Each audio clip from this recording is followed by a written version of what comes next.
Wow, it is so lovely to see so many people here tonight. As you were just hearing, my name's Brigitte and I present a show which goes across BBC Berkshire and Oxfordshire weekdays. And in the show, the thing I love doing is just to hear from incredible people who might present facts that might challenge you. And I think we're going to tick both those boxes actually today as we meet a woman who's going to share lots of the history about Africa. Now, of course, you'll recognise Zeinab. For many years was there presenting Channel 4 News. Moving on, of course, to interview personalities and politicians for the BBC. Of course, you must have seen her presenting Hard Talk and, of course, Global Questions as well. More recently, taking on becoming the president of SOAS. Now, SOAS is the School for Oriental and African Studies, part of the University of London.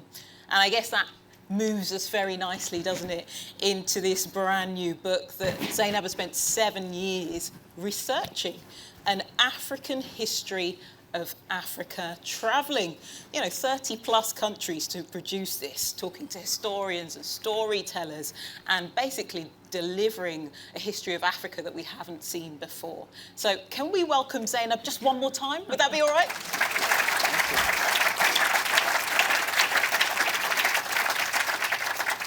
I thought it would be really lovely to start with your family history. And I know that you were born in the Sudan, though left just before your 3rd birthday. So can you tell me about your family and why the move? Thank you very much indeed, Brigitte, for your kind words of introduction, and good evening to all of you. Thank you for taking up part of your day, coming here to listen to this conversation. Yes, indeed, I was born in the north of Sudan, but came to England when I was just under 3 years of age. So I suppose you could say education was the family business, or education for women, more precisely, because my great-grandfather was the pioneer of female education in Sudan. So I was very lucky that I was brought up with a lot of very positive female role models, great aunts who studied, some of them had PhDs from Western universities and so on. My great-grandfather had set up schools for girls at the turn of the last century. He started off by teaching his own daughters. In fact, we say in the family he was so pro-women, he married 4 of them, but that was a slight dent in an otherwise impeccable, record. But he started off by teaching his own girls, at home. And in fact, the British authorities, who were then the colonial powers in Sudan, said, look, Sheikh Babika, don't bother with this, because he was being vilified by all the locals saying, how dare you educate the girls? But he persisted and set up schools for girls, and also a women's university was set up by his son, my great-uncle Yusuf, in the early 60s. So that's my family background. So my parents, who come from the same kind of clan, are very educated.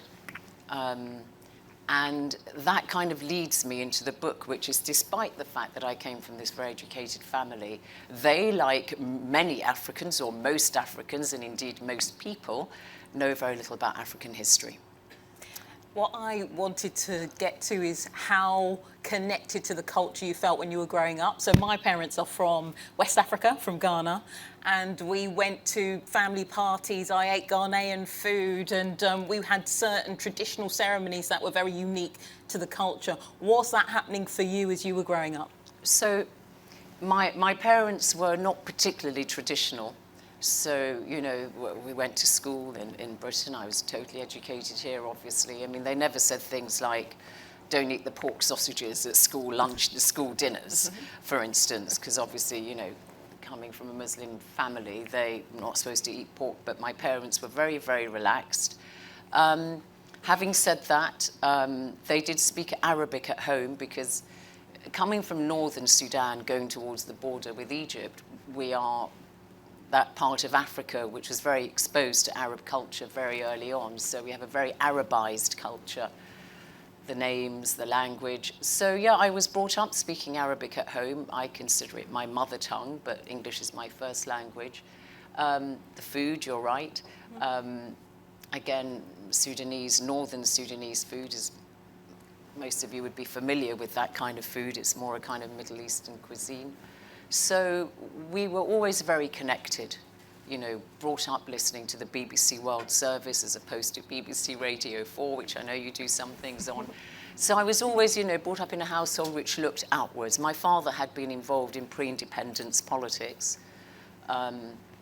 And so we were always a very politically engaged family and were very interested in what happened in both Africa and the Middle East. Let's talk journalism then, because actually you studied not far from us down at Oxford University, and I guess that's the moment that really you thought this might be something you could do professionally. Yes, when I was at Oxford, I studied PPE, philosophy, politics and economics. And yeah, I did flirt a little bit with journalism at during my time as an undergraduate, but I wasn't really sure what I wanted to do. From the age of about 3 to 16, I wanted to be a doctor. There are many doctors in my family. My mother has 3 brothers who are all doctors, and I just found that I wasn't that good at the sciences, so I shifted at A-level. And so I still wasn't sure what I wanted to do, but after I left Oxford, I had another year's study, and then I did go into journalism, broadcast journalism. And I think that was a legacy of my family's interest in, as I said, news and current affairs. My father had himself moved into writing and journalism in Arabic. So it was sort of, there was an example in the family. My dad is still waiting for me to become a doctor. Is he? Yeah, so, I'm sure. Yeah, it's a problem there. Yeah. Let's talk about the book then, because this has been 7 years in the making and inspired by actually the series of TV programmes that you put together. Yes, I mean, the book really is a child of the TV series because I decided to make a TV series about the history of Africa. It's called The History of Africa with Zeinab Badawi, available now on BBC YouTube. It went out on the BBC International Channel. The last episode went out 3 years ago, but now it's available free of charge, 20 45-minute films. So the book grew out of that, and for the TV series, I travelled around to more than 30 African countries, interviewing, as you said, dozens of African scholars, historians, paleontologists, archaeologists, cultural experts, museum directors, and so on. And I should say, actually, roll back a little bit, why I wanted to make the TV series and how that came about, because then the book grew out of the TV series.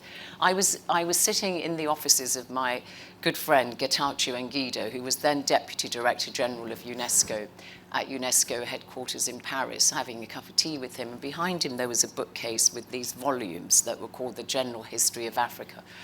And I said, Getachew, what are those? And he said, The General History of Africa. I said, what's that?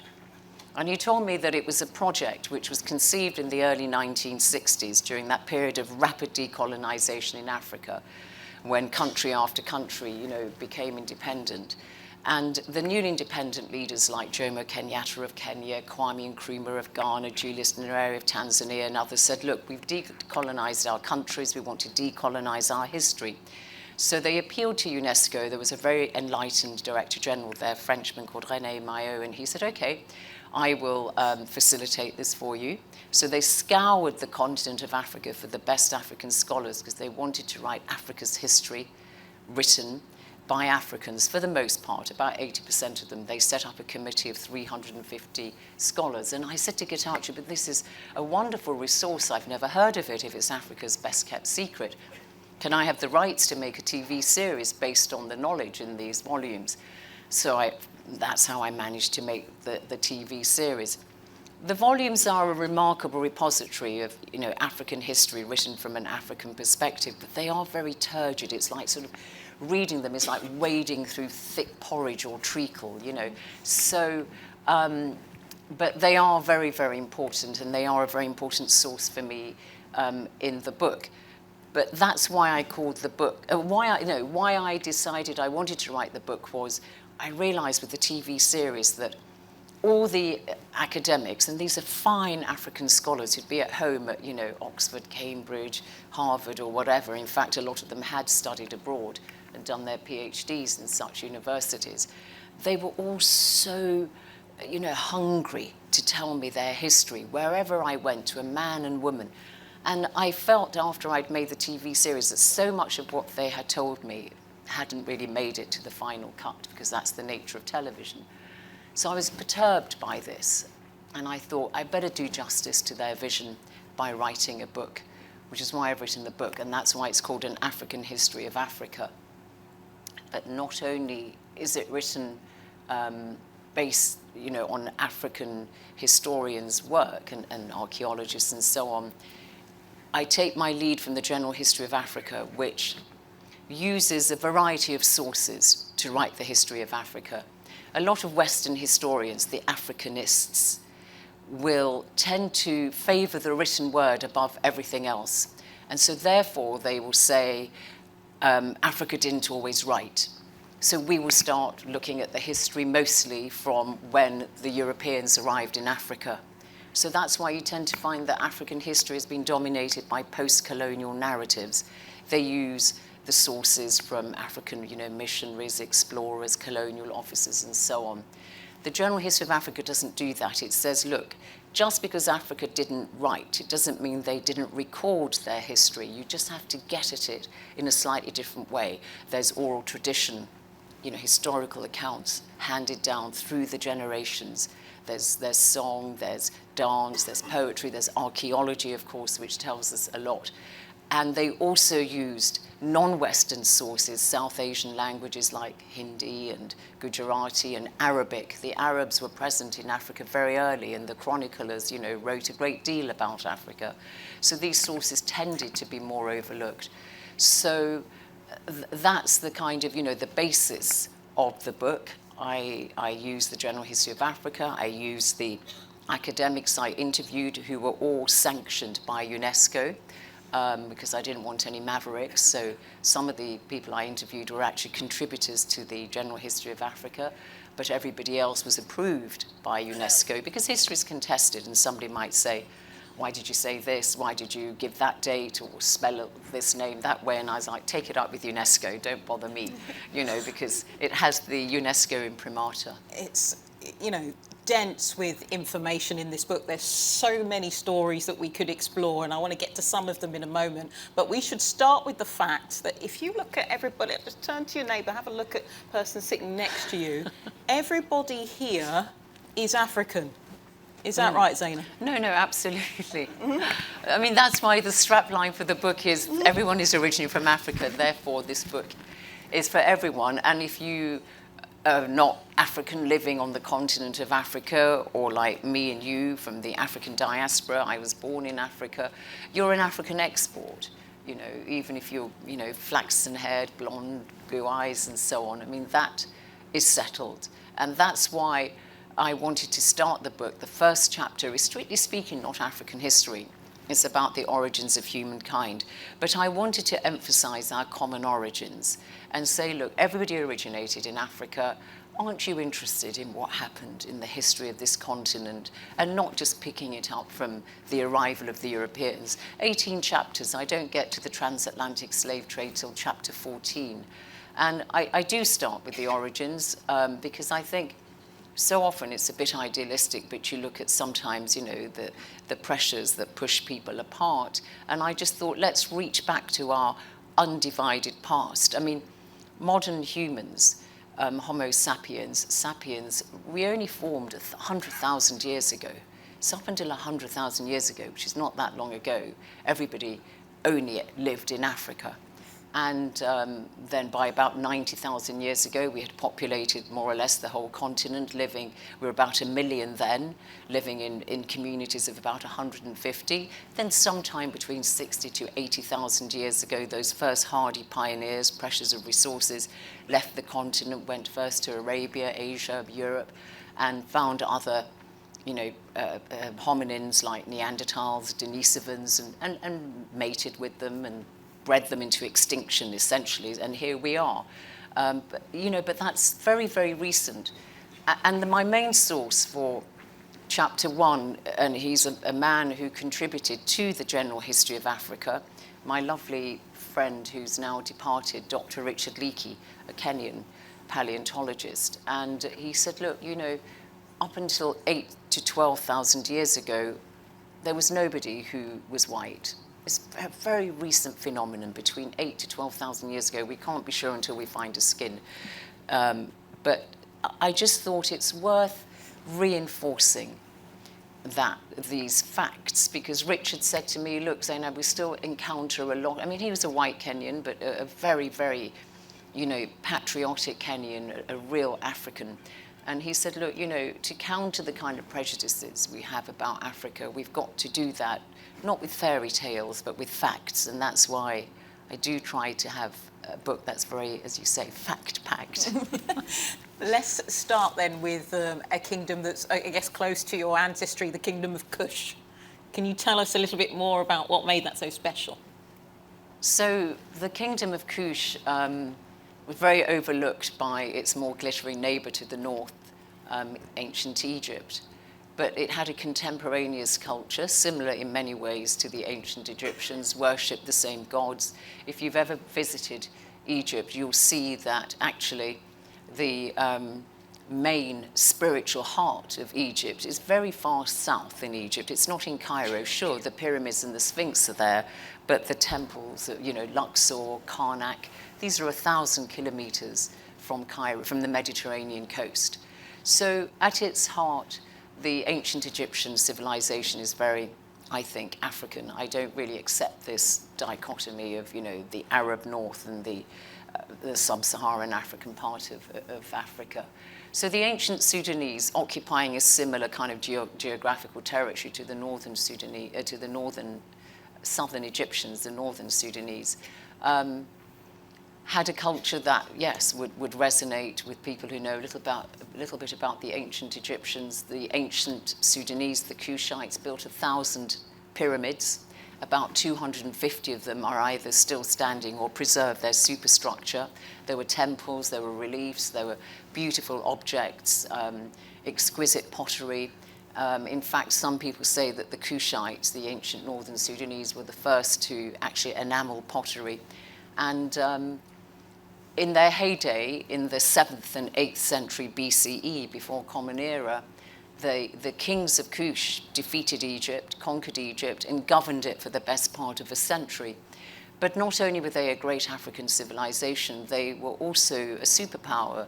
They were protectors of King Hezekiah of Judah, the princes of Byblos, Phoenicia, in modern-day Lebanon, and they fought off the Assyrians, who were really, great expansionist, very warlike army, and they defeated them on several occasions. They were really masters at the bow and arrow, very skillful archers, the Kushites.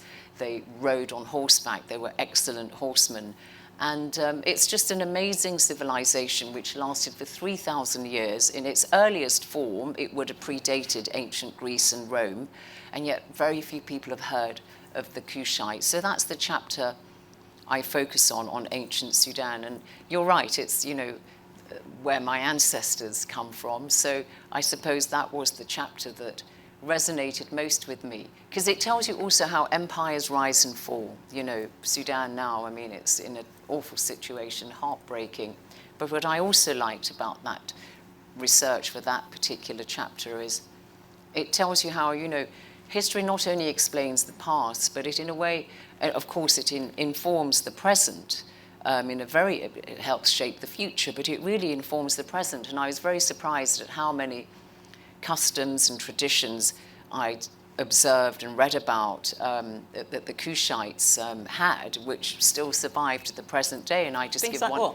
What did you see? Like what? So, for example, the ancient Egyptians ate fish, but the Kushites, the ancient northern Sudanese, considered it an abomination to eat fish. And that's amazing because they had this rich source of protein in the Nile, the two Niles, of course, the White Nile and the Blue Nile. The confluence is in Khartoum, and then it continues as the single Nile. But maybe because of its rotting potential, they just wouldn't touch fish. And to this day, the Sudanese have one of the lowest consumption of fish in the world. It's about 1 kilogram per person per year. Egypt is about 25 kilograms per person per year. And I've got a brother who can't stand fish, and we say, aha, it's your genetic memory at play. So, It just shows you history can't be consigned to the past. I was thinking about what African history I received growing up as a child, and I think actually the only person we learnt about was Tutankhamun. Yes. That's it. And he did nothing. It's just, he was just, you know, his tomb was behind another one, and so it was preserved. But I mean, he became king at 9 and died at 18, and no significance apart from the fact that his father, Akhenaten, had challenged the religious doctrines and orthodoxy of the ancient Egyptians by trying to, some people say that actually he was the first monotheist, and, you know, said we shouldn't have all these gods and so on, and the court was all very worried. And when he died, they were mightily relieved that this boy king who didn't know anything was the new pharaoh, and so they could manage to reinstate their old religious practices, but no significance. And yes, you're right, if you say to somebody, name an African king or queen, it would be Tutankhamun. They might say Cleopatra as well, but that's about it. Cleopatra in just a moment, but you have some vivid descriptions of going into the pyramids and what that was like to be, you know, go into the chamber, particularly linked, of course, to the TV programme that you made. So what was that like? So, I mean, it's quite claustrophobic. I'm sure a lot of people here visited the pyramids in Egypt. The ones in Sudan are not a bit harder to go into because at the beginning, the Kushites didn't bury their dead inside the pyramid. They buried them in tombs adjacent to the pyramid. Later on, they did go into the pyramids. So sometimes you would descend the tombs and, you know, see the temple, the reliefs, the drawings on the walls and so on. Of course, the treasures have long been looted. So you don't see the treasures anymore. But it is remarkable. And seeing Tutankhamun, despite what I just said about him, and seeing his remains, you know, in his in the temple, in the pyramid in Luxor, it is quite remarkable to see them. And you know, I have some Egyptian blood, so it's you know, it's a part of Africa that I love and I very much identify with, and I get a kind of, you know, tingle down my spine when whenever I go to these sites. I wanted to know what it was like because I once went on a trip to Ayia Napa. There is a point to this story. you can go across and visit the pyramids. It's quite easy to get there. And we all decided we would go inside, only we were wearing flip-flops. Flip-flops in a narrow, confined space really doesn't work. It is. It's a bit dank.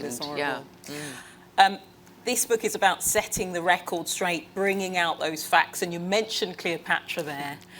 Known as one thing, but you discovered another. So Cleopatra was born in 69 and died in 30 BCE, of course. And so everybody thinks of her as this femme fatale, you know, Elizabeth Taylor and so on. But actually, in reality, because this is, you know, the accounts, of course, that the African scholars give me. So Dr. Shahir Baheen was a wonderful history professor of history at Alexandria University, who was telling me about her. And so she was, you know, this idea of her being this femme fatale, this beauty and so on, but actually she was not a conventional beauty by any means. She was relatively unattractive. And this idea of her just being the, you know, the temptress and seductress and, you know, she's become a byword for sort of, you know, exactly a kind of oriental seductress. She was actually a remarkable scholar, surrounded herself with erudite people and spoke 10 languages fluently, including ancient Egyptian. She was the only one of the Ptolemies who bothered to learn Egyptian because they spoke Greek, because she was Macedonian Greek, although some people dispute that, but that's what she probably was. And she was, I mean, there was a lot of internecine warfare, as I'm sure a lot of you know, amongst the Ptolemies, and she was certainly not above that. So she was, you know, a very skillful administrator, and so it just shows you how, and a lot of what we know about her, that's the sort of the conventional view, comes from the Latin, the Roman, you know, writers and so on. Some of them were writing much later, you know, many years after her death.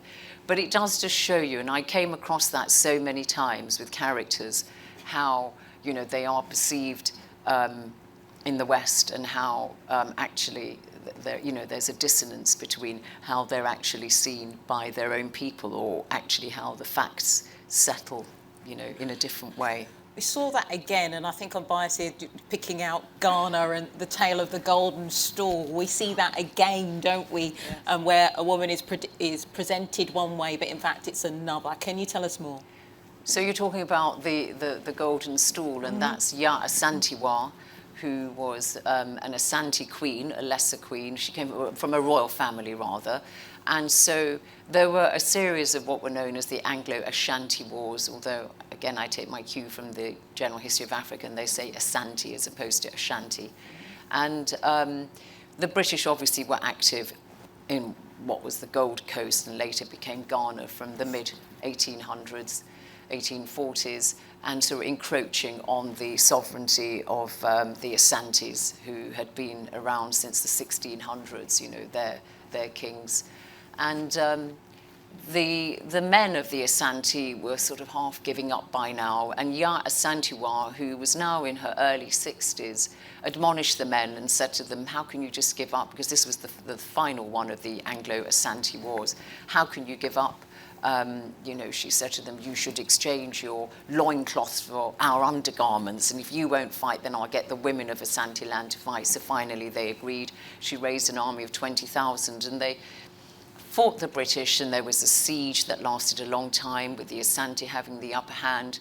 But then in the end, they were defeated by the British, and the British demanded that the Asante give up the golden stool. Now, the golden stool is really central to the Asante. It's you know, it's the spirit of their whole kingdom resides on the stool. When a king becomes king, he's known as, he's been enstooled, and it's so precious to them that even the king can't sit on it. His rear is sort of made to touch. I don't know how they do that, because some of them are rather big, but just to touch this golden stool 3 times, and then it's kind of hidden from view.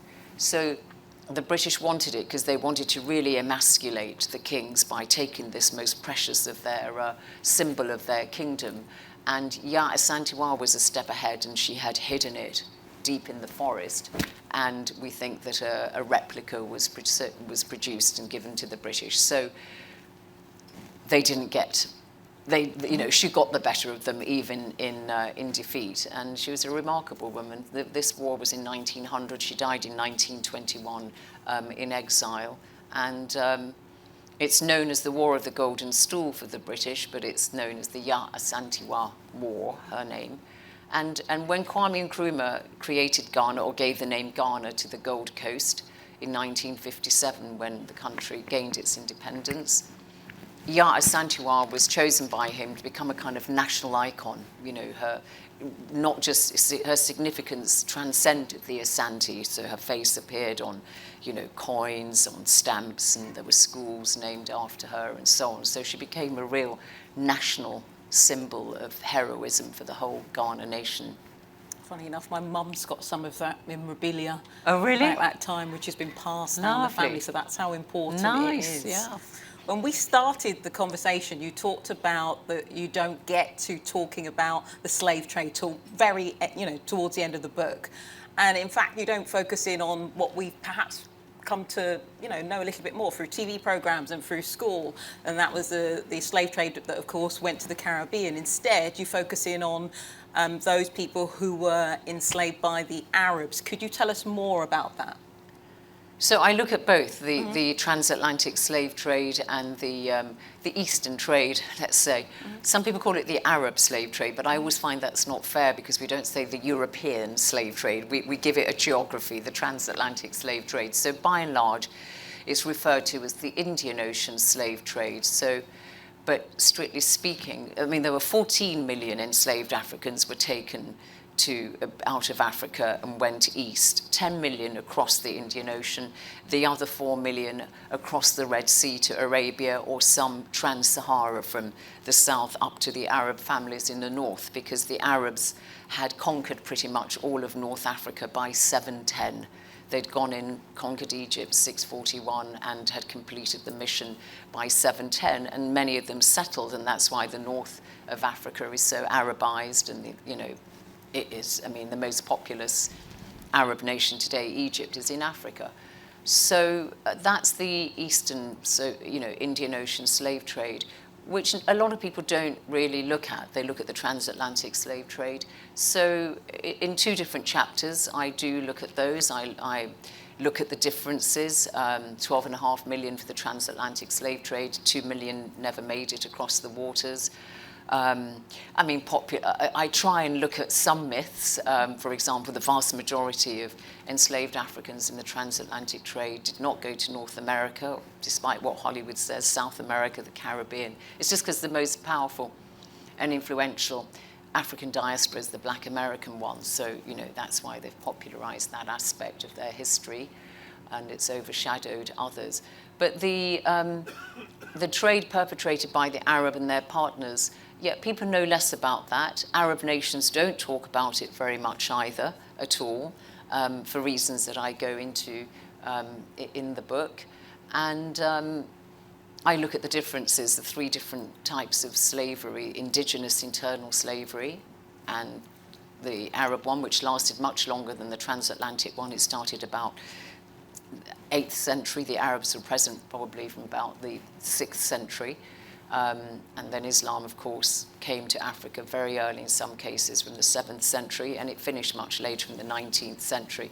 But there were differences. I mean, for example, if an Arab man had a child with an enslaved African woman, because these are very strongly patriarchal societies, that child would be born free because his father would be somebody who, could have been a sheikh or whatever, or even a member of the royal family. And to this day, you'll see in Gulf families that, it's quite evident that some of the royals in the Gulf have got some African blood in them. But in the transatlantic trade, if a white man had a child with an enslaved African woman, that child would be born a slave. And there are examples of them being put to work on fields just as hard as any other person, working on the plantation, because they worked on the basis of, 1 drop and that's it. So there were differences. The transatlantic slave trade preferred men because they had to do that backbreaking work, on the plantations. The Arabs preferred women, fetched a much higher price, greater number, because they were used as concubines, sex slaves essentially, and so on and so forth. But I do, as you say, look at because that's my whole objective with writing this book is I wanted to look at what's been occluded, what's not known. It's not a polemical book. It's not about contested history, your history, my history. I'm not interested in that debate. It's really a much more did you know kind of story. And it's not even my point of view. I see myself as a kind of conduit for the scholars, as I said at the outset, to accord them the respect, in a way, of telling their own story. So, if I'm in the Democratic Republic of the Congo, it's a Congolese I'll talk to, Algeria, it'll be an Algerian, because I think they have been denied an international stage. And because of my profile, my public profile in the West, I could do them that. I could facilitate this kind of ventilation of their scholarship. So that was very much my aim. How has this journey changed you, in this process of writing the book, of giving this voice? How has it impacted you? As you said, I've had a very, very long career in television journalism and still a bit active. But I would say that it's certainly the TV series, The History of Africa, was a real eye-opener to me, and it's something that will stand the test of time. News and current affairs, it's very ephemeral. It's here today, gone tomorrow. There are many fine people doing the news. People are now getting their news in different ways. So in a way, I find this much more rewarding. How has it changed me? I think I'm going back to the legacy of my great-grandfather and saying that education is the family business.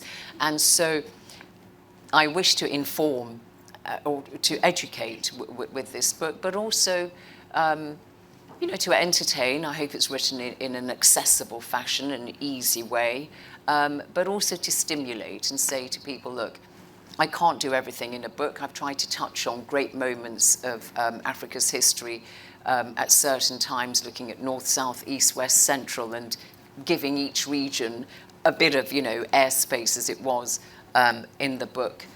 But I can't do everything, obviously, but if there's anything that you're interested in particular, hopefully you'll be encouraged to go and find out more. But I just wanted to really counter these ideas that, Africa has no history, or it's been written by outsiders, or, it has been denigrated because people don't look at it, its magnificent past. In the book as well, there's some really great pictures that you've managed to source as you reference those stories. If you pick up the book, do look out for those. And also start to think about any questions you might have, because we'll give you an opportunity to put any questions you have to Zeinab. But before we move on, I did want to talk to you about the Benin bronzes. Oh, yeah. Shall we establish what they are first of all? Because, people might think, right, they're from Benin, but we are talking about an area in Nigeria. Yes. So the Benin bronzes, which they've really dominated the conversation about restitution of African objects, come from, as you say, a part of southern Nigeria, not the Republic of Benin, the country, which part of it used to be known as Dahomey. So they were started, the Guild of Bronze Casters began in the 1200s, and only the royal court, the Oba, the king of Benin, was known as the Oba, could commission these bronzes, and they're actually made of brass, despite the fact that they're called bronzes. But and some are made of terracotta. 90% of them are of men, but the most famous one, ironically, is Queen Edea, of course, that sits in the British Museum. She lived in the late 1400s, 1500s, protector of her son, who was the Oba Esigye. Great protector of him, but ironically, because of the sculpture, her name now, eclipses his. And they were looted, but they've become kind of, totemic of a wider problem, because in 2018, the French government commissioned a study called the Savoy Star Report, and they said that at least 90% of Africa's art and artifacts are held outside the continent, which to me sounds like a fantastic amount. And, of course, art is held everywhere. The Mona Lisa is in the Louvre, and the Italians, well, let's face it, they've got so much more, they're bursting at the seams. But it seems to me that if the Africans only have 10% of their art for the whole continent, that there's an imbalance there. And I think the restitution debate is already moving. Everybody I spoke to in Africa said, yes, we'd like not all of them back. Some of them, the king of the Oba of Benin, whom I went to see, said, look, he's a former ambassador for Nigeria in Italy, so he knows about the power of culture. He says, look, we'd like to keep some out there to act as sort of ambassadors for our culture, but we'd like some back, please. And I think that's the feeling through, case-by-case basis, through long-term loans or whatever, and that's already happening. So personally, you feel actually it's time for some of those artworks to be handed Yes. back to those countries? And it's more than art, you see. The Benin bronze, to cast in bronze comes from the Edo word, which is the language of the Benin people, Iasema, which is something like that, which means to remember, but it means literally to cast in bronze, because sometimes these war reliefs will depict battles, and we see the interactions between the Portuguese and the Benin people in these reliefs. So it's depriving people actually of their historical documents. They're not just art, and sometimes they're sacred objects. The Pitt Rivers Museum in Oxford has been dealing with the Maasai because they had what they thought was art, but these are really sacred objects to the Maasai of Kenya. So it's beyond art, and I think that, a lot will go back. Some people say, look, countries are conflict-ridden, I know, Sudan, for instance, but that can't be used as a blanket reason not to return everything. And I would hope that it's not just a sterile debate. I would hope that it stimulates interest in the art scene in Africa today, because, the creative industries are really flourishing in Africa. So, what are sculptors today doing in Africa? So it's not just a dead-end debate, I hope. Well, let's see if we can get a few questions then. As you've been listening to some of this history, if you've been thinking about a question, here's your time to get your hand up. Where should we go? Should we go right to the back? The gentleman at the back? Do you want to stand up and introduce yourself and give us your question? Hi, is this on? Yeah. Hi, thank you very much for an extraordinary talk. My name is Tim, and I wanted to ask you how optimistic you were for the future of Africa. There's a professor at your university, SOAS, who you may know, Harjun Jang, who wrote a book called Bad Samaritans, and he's from South Korea, and he tells a story of how over 4 decades, South Korea went from a very poor country to being the home of Samsung, one of the major global companies. And I wondered if you felt there was anything similar happening in any parts of Africa, or whether we should be, looking forward to that kind of thing. I'll try and be quick, because I've been answering for a long time. You're absolutely right. In the early 60s, Sudan's per capita income was higher than South Korea's. That's an extraordinary thought when you look at what's happened today. I've talked to people in South Korea about this, the Minister of Finance, about a couple of years ago. And one key, he said that, the South Koreans really built their country through tremendous hard work. But one key difference, which I think has really held Africa back, which hasn't held Asia back, is the illicit financial flows from Africa are stupendous, 100 billion or whatever more a year. Whereas, and that is through corruption, of course. I mean, corruption is not just, it's universal. And it's not that the Asians were not particularly corrupt, they were, but they reinvested that money on the continent. So if there was money that was, a bit dodgy, they still invested it in these countries. So it generated income, and I think that's a key difference. And of course, they industrialized. But the world, globalization, was taking off. They really benefited. We can't really look at the same model for Africa today because globalization, has reached a different phase. But I think that, what I often say is that, yes, the colonial legacy dealt Africa a bad hand, but let's face it, African post-independence rulers made that bad hand worse and could have done a lot better. Is there evidence?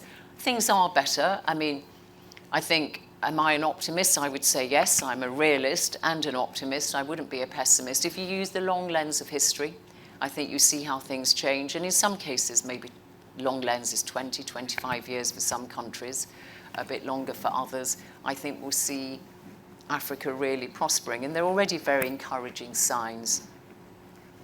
On that subject as well, there has been a lot of discussion about, the brain drain people who are educated in Africa but then end up going and using their expertise elsewhere in the world. How much of that is a factor here? Absolutely. I mean, the Nigerian authorities have a statistic, which is that 50 Nigerian doctors leave Nigeria every week.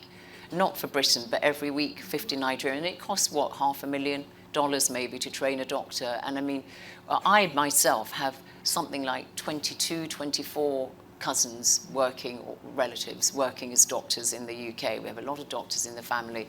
And these are not people who are educated like me here. So actually, when we talk about migration, we have to remember that actually these lower income countries are supporting higher income countries by training these people through school, through university, and then they're coming to work here. That people would do well to remember that they are, busy keeping us healthy, and it's a net contribution from lower income countries to higher income countries. The OECD discourages the practice, so people are not actively recruiting as there used to be, where you'd literally have, health managers from Europe, including Britain, setting up shop. The nurses from Ghana, there used to be a saying there were more nurses from Malawi working in Manchester than in the whole of Malawi, Any other questions? Okay, the gentleman at the front there, do you want to introduce yourself and give us your question? My name's Chris, I'm from Henley, and congratulations on the book. I work with refugees, and Henley has been incredibly generous to refugees from Ukraine. And I took a petition from 22,000 people to Downing Street asking for a family scheme for Sudan in the same way there was a family scheme for Ukrainians. And we never even got a reply from the government. And these were Sudanese people that have lived here for decades, trying to get family members out of the genocidal situation in Sudan. I wonder if you've got a comment, why are we not being as hospitable? I think there is, people do get, sort of immune to suffering and so on in Africa, for sure. Dr. Tedros, who's the Director General of the World Health Organization, Ethiopian, was asked this a couple of weeks ago, and he says there probably is a racism element, not racism, but a race element there, where people are just, well, we're used to Africans, you know, dying in huge numbers and so on. And people mistakenly think that they don't have any kind of, you know, geopolitical significance in the way that events in the Middle East might actually threaten our security. But that's very short-sighted. Yeah, 150,000 people dead in Sudan, 2.5 million, a Dutch NGO says by the end of the year, could literally be starving to death. But Sudan, until 2011, when the South seceded, was the biggest country in Africa. It's now the third biggest country in Africa. It borders 7 countries. A lot of them are quite fragile, like Chad and so on. And so if Sudan really, you know, continues to deteriorate like this, it's going to have a massive ripple effect all over the continent because of these countries that borders it.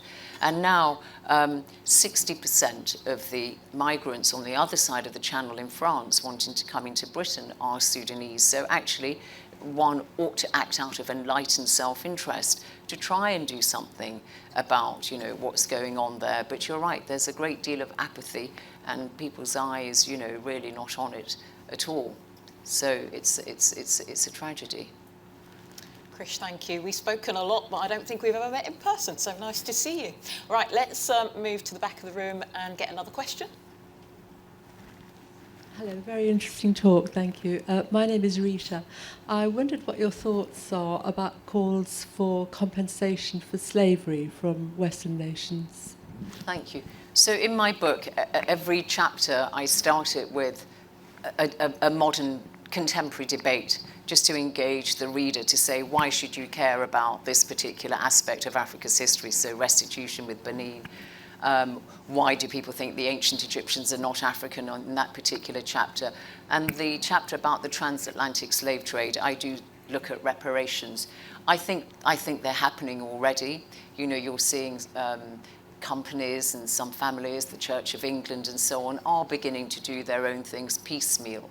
The Caribbean communities, CARICOM, which is the Association of Caribbean Nations, has a 10-point plan. It's had it for nearly a decade, whereby they're asking for reparations. The African Union has designated 2025 the year of reparations, and I think they will come.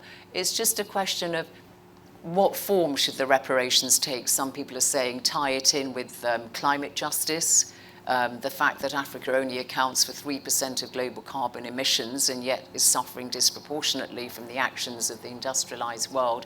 If you strip away the more industrialized north, sub-Saharan Africa accounts for 0.5% of global carbon emissions, which is tiny, and yet, you know, they're having to adapt to extreme climate conditions, and they've only received about 4% of funds pledged for climate finance. And so people are saying, let's get this whole debate of reparations perhaps into climate, or Caribbean countries, where, of course, enslaved Africans were taken there.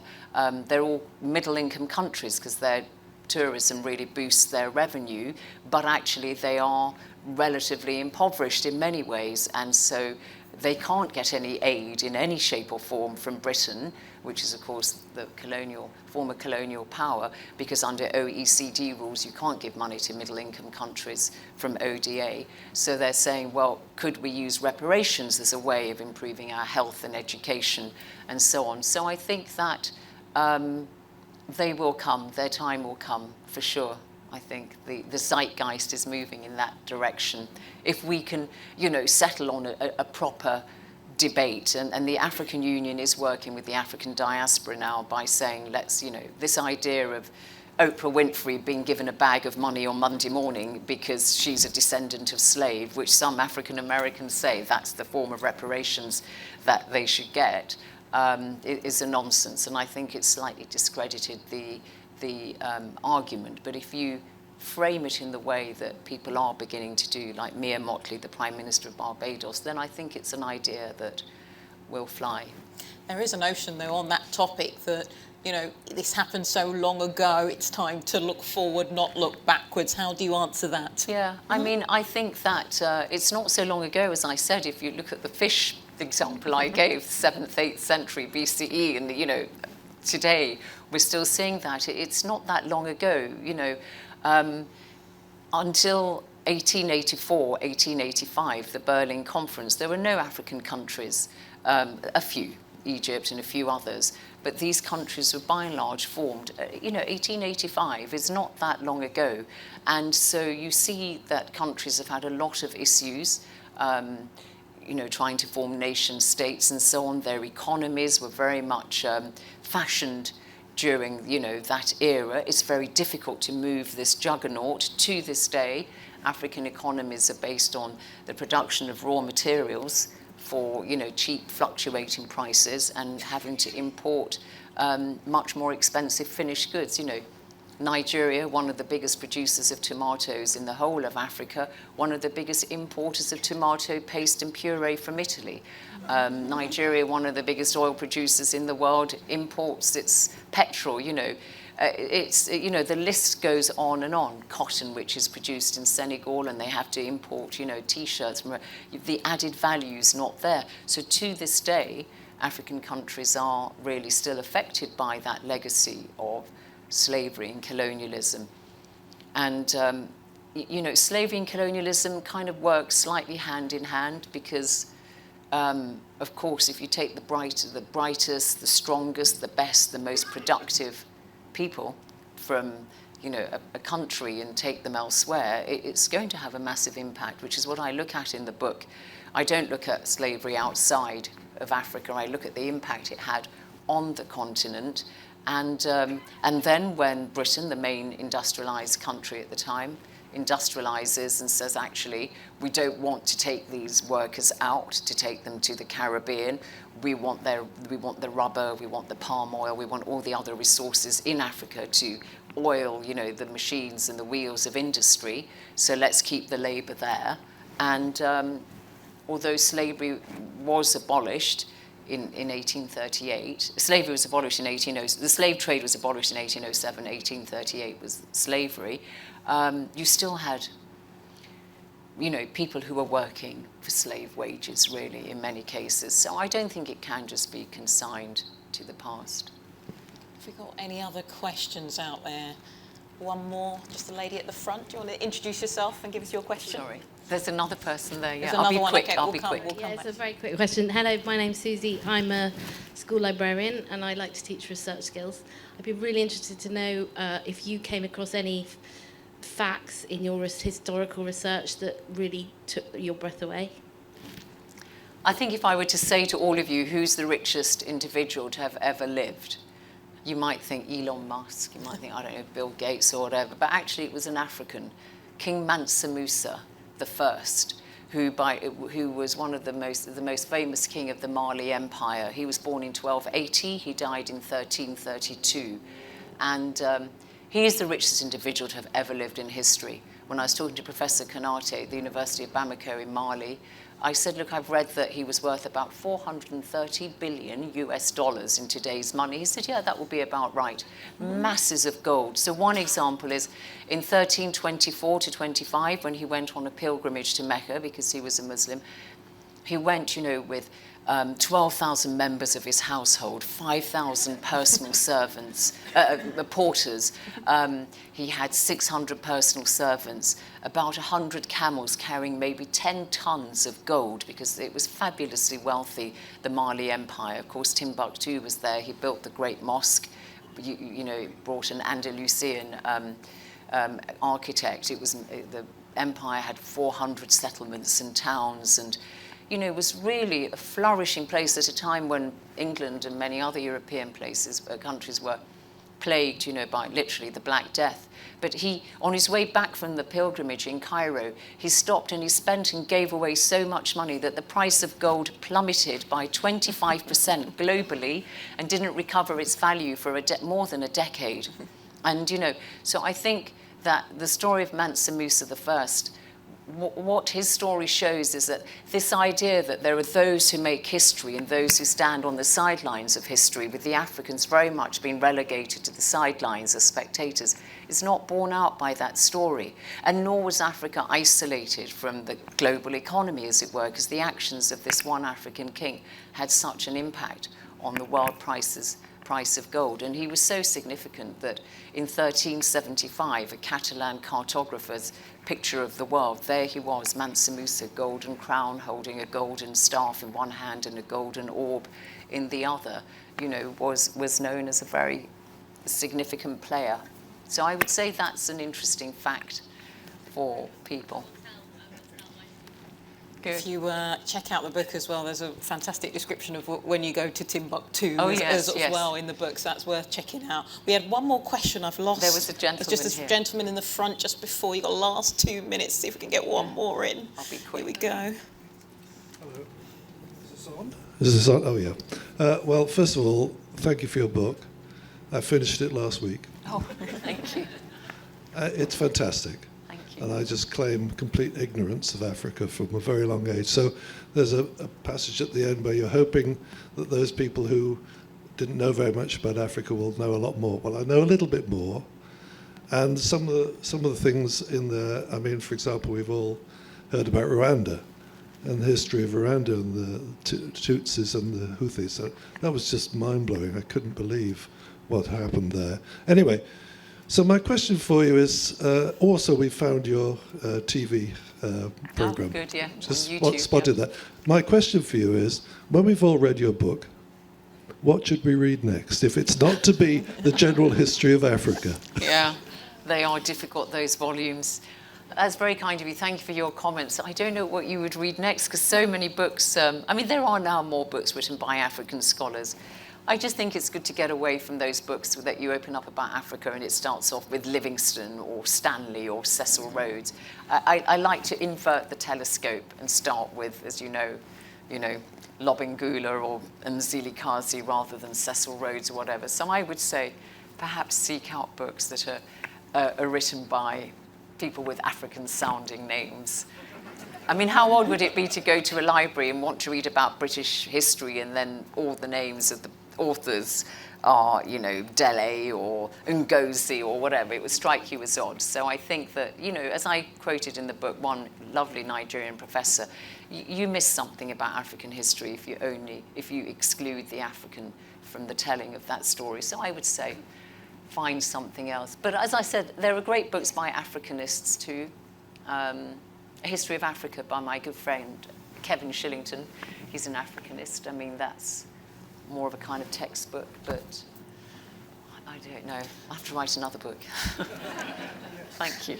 I'm sure there's going to be another one, but we have to focus on the one we've got here today, which Zeinab will be, of course, signing for you. It's called An African History of Africa. It is a fantastic book, and we literally just skim the surface of the many stories that she tells about African history today and tonight. So I really encourage you to pick one of those up and get your book signed today. And Zeinab, thank you so much for sparing the time. Brigitte. It's been so lovely to chat with you tonight. Thank you. Thank you. Thank all of you.